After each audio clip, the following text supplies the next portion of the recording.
pessoal, tudo bem com vocês? Eu sou o Fernando. Hoje eu estou aqui para poder falar um pouquinho com vocês sobre sistemas fotovoltaicos. A gente vai abordar um pouquinho quem é esse público, o que que eles fazem, como que a gente pode prospectar essas vendas, como funciona a tributação em cada um dos regimes e também sobre as atribuições de cada departamento.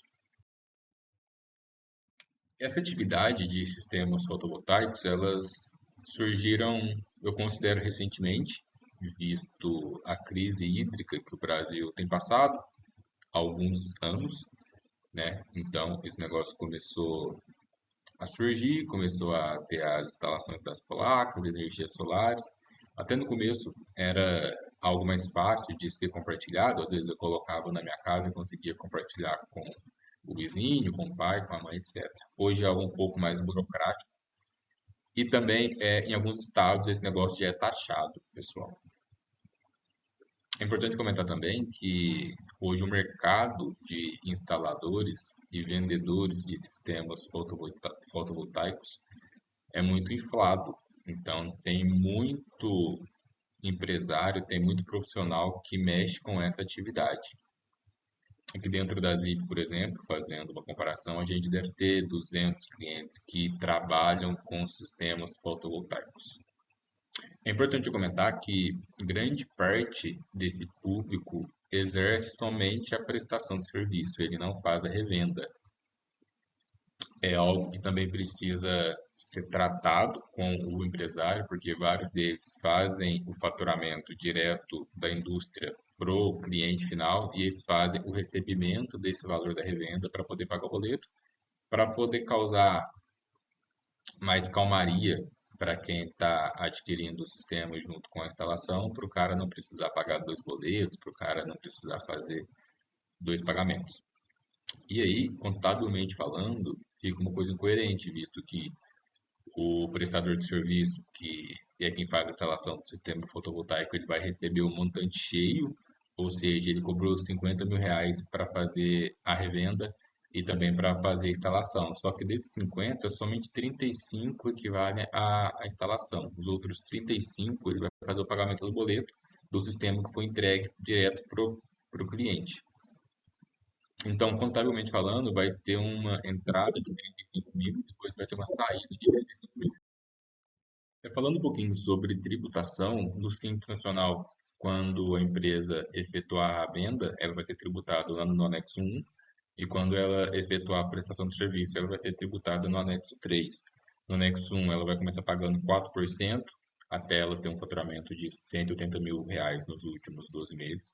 E no anexo 3, ela vai pagar 6% até ela ter um faturamento de 180 mil reais durante os últimos 12 meses.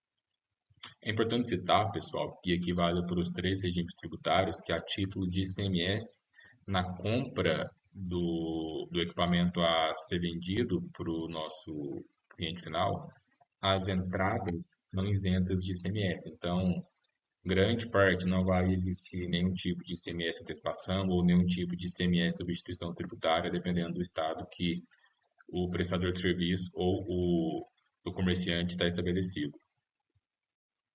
E também é importante que na venda, em alguns estados brasileiros, o sistema ele é considerado como isento de ICMS. Então, lá dentro do PGDAS tem que fazer uma segregação para poder não constar as alíquotas de ICMS.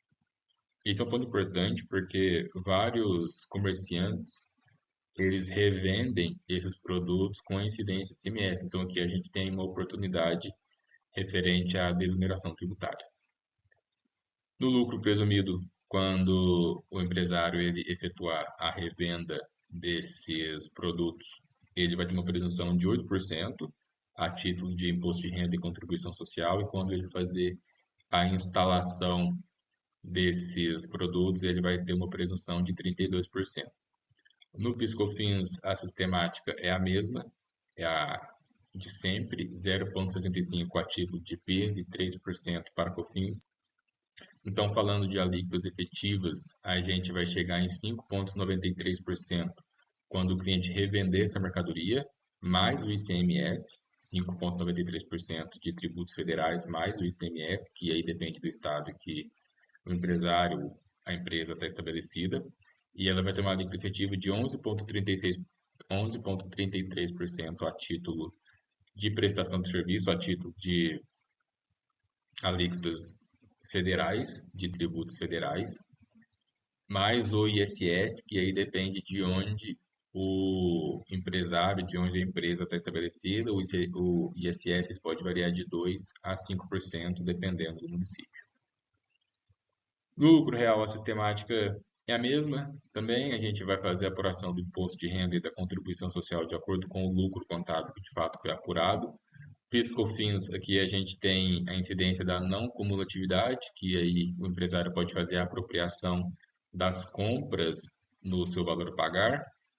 As alíquotas efetivas são 1,65% a título de PIS e 7,6% a título de COFINS. O ICMS e o ISS seguem as mesmas tratativas do lucro presumido. Aqui é importante comentar que algumas empresas, devido às suas margens enxutas, quando o empresário faz subcontratação, ele pega uma obra grande para fazer e aí nessa obra ele contrata um tanto de prestador de serviço para poder de fato colocar a mão na massa lá e ele fica com um percentual desse bolo. Pode ser que o lucro real se torne interessante, visto que ele vai poder fazer a apropriação do PIS e COFINS dessas notas de serviço que o pessoal que ele subcontratou vai prestar para ele e que a margem dele também é enxuta. Ele precisa fazer um estudo tributário para verificar a quantidade de funcionário que ele vai ter, qual que é a margem, etc.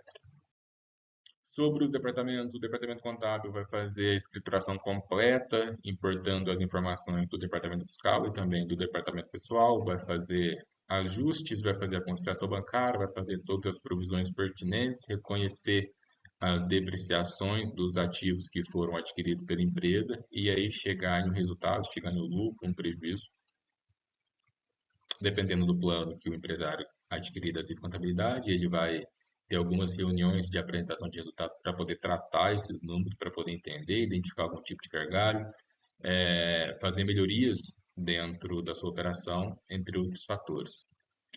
O departamento fiscal é responsável por atribuir o código de serviço que vai ser usado na nota fiscal de serviço prestado, vai fazer as validações ativas do ICMS, de acordo com o estado que o contribuinte está estabelecido, para poder entender se tem algum tipo de isenção na entrada, se tem algum tipo de isenção na saída, ter toda a instrução do departamento para poder ser coerente com a legislação brasileira. E no departamento pessoal vai ter toda a gestão de funcionários, toda a gestão de folha, gestão de contribuintes com o INSS, afastamentos, enfim, gestão de férias, gestão de afastamentos. E também confeccionar os prolabores para os sócios a fim de satisfazer demandas na pessoa física, entre outros fatores. Pessoal, então é isso que eu tinha para apresentar para vocês. Em regra, é uma atividade bem simples, não é algo que a gente tem muita dificuldade para poder tratar. É um público muito vasto. Grande parte desse pessoal é sim optante pelo Simples Nacional, mas pode ser que ele não está se aproveitando de algum benefício, de algum ICMS ali que não tenha na saída, de algum ICMS que não tenha na entrada. Pode ser que a operação dele esteja incorreta, como o caso que eu citei, que o contribuinte recebe todo o valor e de fato ele só vai fazer a prestação de serviço, então contabilmente fica um negócio meio obscuro e aí esse negócio precisa ser tratado para a gente poder confeccionar cada vez demonstrativos contábeis mais claros, mais coesos com os nossos clientes. Espero que tenha sido um tempo de valia para vocês e qualquer dúvida, contem conosco. Muito obrigado.